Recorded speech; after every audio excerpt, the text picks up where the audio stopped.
নমস্কাৰ good morning জয় হিন্দ সকলোকে স্বাগতম জনালো মন্টু ডিফেন্স আসামলৈ এটা বহুতে ভাল খবৰ লৈ আহিছো আপোনালোকৰ মাজলৈ টিএ আৰ্মি নিউ ৰিক্ৰুটমেন্ট 2025 পুনৰ নতুনকৈ পদ মুকলি কৰা হৈছে টিএ আৰ্মি ফালৰ পৰা ইতিমধ্যে অফিচিয়েল নটিফিকেশন জাৰি কৰা হৈছে tatelarmy.in এই পদৰ আবেদন কৰিবলৈ হলে আপোনালোকৰ বয়সৰ সময়সীমা কিমানৰ পৰা কিমান লাগে দিয়া হৈছে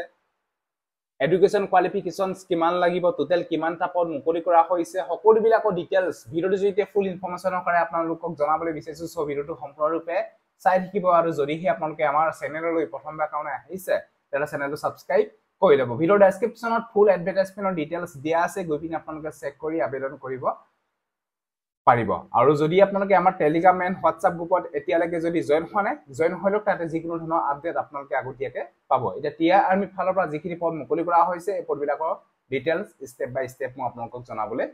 বিচাৰিছো সো বন্ধুবান্ধৱ ভিসকল এইখিনি পদ মুকলি কৰা হৈছে জয়েন টেৰিটৰিয়েল আৰ্মি ফালৰ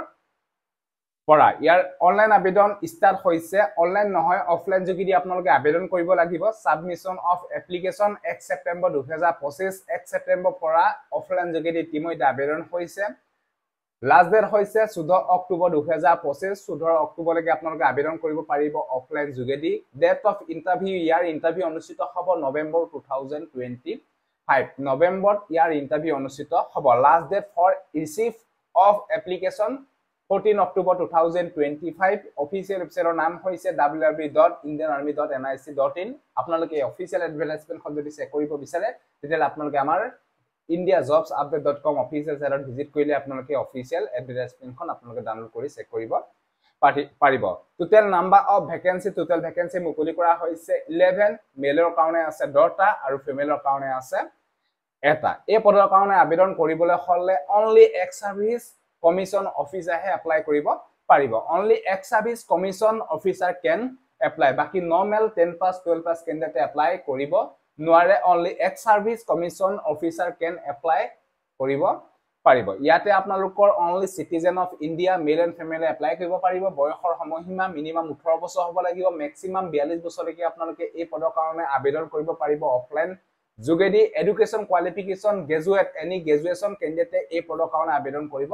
পাৰিব ফিজিক্যাল স্ট্যান্ডাৰ্ড টেস্ট ইয়াতে আপোনালোকৰ a candidate must be a physical and medically fit in all candidate মানে আপোনালোকৰ ফিজিক্যাল এন্ড মেডিকেল আপোনালোকে ফিট হ'ব লাগিব ইয়াতে নোট কৰি দিছে যে service number of the regular army navy air force police paramilitary যদি ইতিমধ্যে চাকৰি কৰি আছে তেওঁলোকে এই পদৰ কাৰণে আবেদন কৰিব নোৱাৰে only x service commission officer হে এপ্লাই কৰিব পাৰিব যিসকলে ইতিমধ্যে সাৰ্ভিস কৰি আছে তেওঁলোকে এই পদৰ কাৰণে আবেদন কৰিব নোৱাৰে এতিয়া আপোনালোকে অফলাইন যোগেদি আপোনালোকে আবেদন কৰিব লাগিব ইয়াতে এড্ৰেছটো দিয়া আছে আপোনালোকক মই এড্ৰেছটো ধুনিয়াকৈ আপোনালোকক দেখাই দিছো আপোনালোকে চাব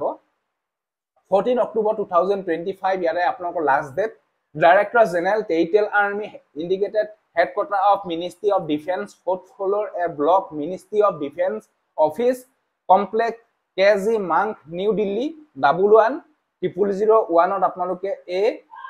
এড্ৰেছটোত আপোনালোকে ফৰ্মখন পঠিয়াব লাগিব ফৰ্মখনৰ লিংক ভিডিওৰ ডেসক্ৰিপচনত দিয়া আছে যি আপোনালোকৰ ফিলআপ কৰিবলৈ আহে সেই ফিলআপ কৰি আপোনালোকে ডাকঘৰ যোগেদি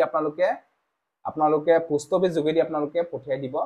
লাগিব এই বিষয়ে আপোনালোকে গম পালে যদি ইন্টাৰেষ্ট আছে যদি কোনোবা এক্স সাৰ্ভিস কমিশন অফিচাৰ আছে তেতিয়াহলে আপোনালোকে এই পদৰ কাৰণে আবেদন কৰিব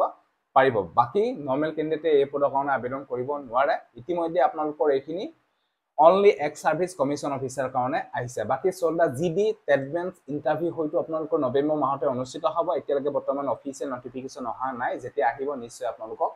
জনাম সো এটো আছে যদি ভিডিওটো ভাল পালে সকলো ক্যান্ডিডেটক যাতে আপোনালোকে ভিডিওটো শেয়াৰ কৰক যাতে সকলোৱে গম পাওক সো আজিলা বাই জয় হিন্দ বন্দে মাতৰম জয় আসন ধন্যবাদ